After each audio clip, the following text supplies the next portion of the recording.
Hey everyone, welcome back to Corporate Decoder, the place where we try to make sense of SEC filings and sometimes find a few surprises along the way.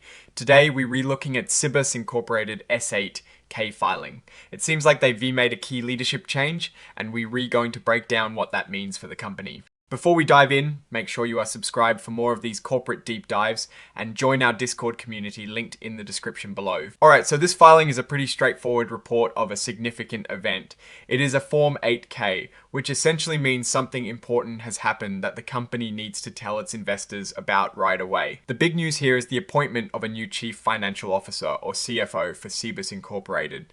This is always a big deal for a company because the CFO is in charge of all things money related, like managing the company's finances and making sure its books are in order. The company has brought on Cornelius Bruce, who they also call Carlo Bruce, to fill this critical role. He is officially starting as CFO on the 18th of September, 2025, but they signed his employment agreement on the 19th of September 2025.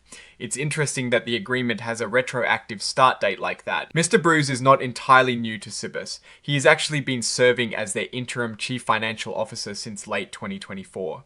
This means he was already steering the financial ship, so this appointment is more of a confirmation of his role. He is 54 years old and has a pretty extensive background in finance. He has been with Cibus since way back in 2011, holding various finance and business development roles. Before that, he worked for Syngenta, which is a big name in agriculture, and also Deloitte, a well-known accounting firm. He even has a Master S degree in Business Administration and is a registered accountant in the Netherlands, which is like a certified public accountant here. So definitely qualified. Now let's talk about the compensation. His new base salary as CFO is $440,000. That is a significant amount and it can be adjusted over time. He'll also be eligible for a yearly bonus and stock awards, which will depend on how well the company does and how well he performs. He'll also be part of the company's regular employee benefit plans like retirement funds and insurance. It looks like he'll get the standard package that Cibus offers its employees. The filing also covers what happens if his employment ends. Generally, employment is at will, meaning either side can end it. However, if Cibus lets him go without a good reason, or if he quits for a good reason they defined, they'll have to pay him his base salary for 18 months. This is basically a severance package to give him some financial cushion. There is also a special clause for a change in control, which basically means if the company is bought or merged with another company. In that scenario, if his employment ends, he could get 24 months of his base salary, a bonus payment, and all his unvested stock options would become immediately available. This is pretty common to incentivize executives to stay during uncertain times. He is also covered by the company's standard agreement that protects directors and officers from certain liabilities.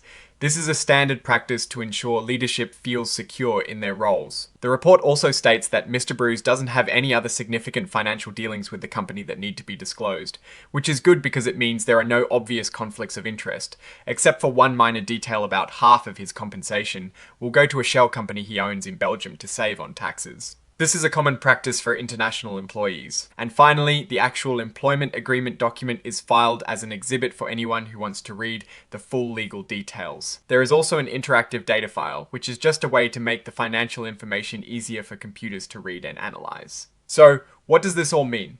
Cibus Incorporated is solidifying its financial leadership with a seasoned insider.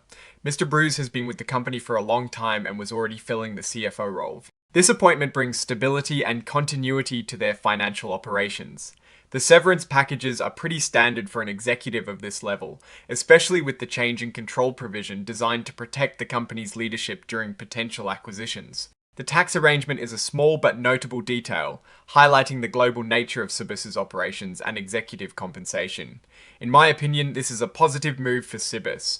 Appointing a CFO who already understands the company's operations and was already handling the responsibilities reduces risk. It shows a commitment to steady leadership. There isn't a lot of complex financial data in this particular filing, but the key takeaway is that the company is filling a crucial leadership position with someone they trust and who has a proven track record within Cibus. The market will likely view this as a sign of stability. Alright, that is our breakdown of Cibus Incorporated's latest filing. What is your take on this leadership change and what it signals for the company's future? Drop your thoughts in the comments if this analysis was valuable. Hitting that like button really helps, and subscribe for more deep dives. Don't forget to check out the Discord in the description below to join the conversation. Thanks for watching, see you next time.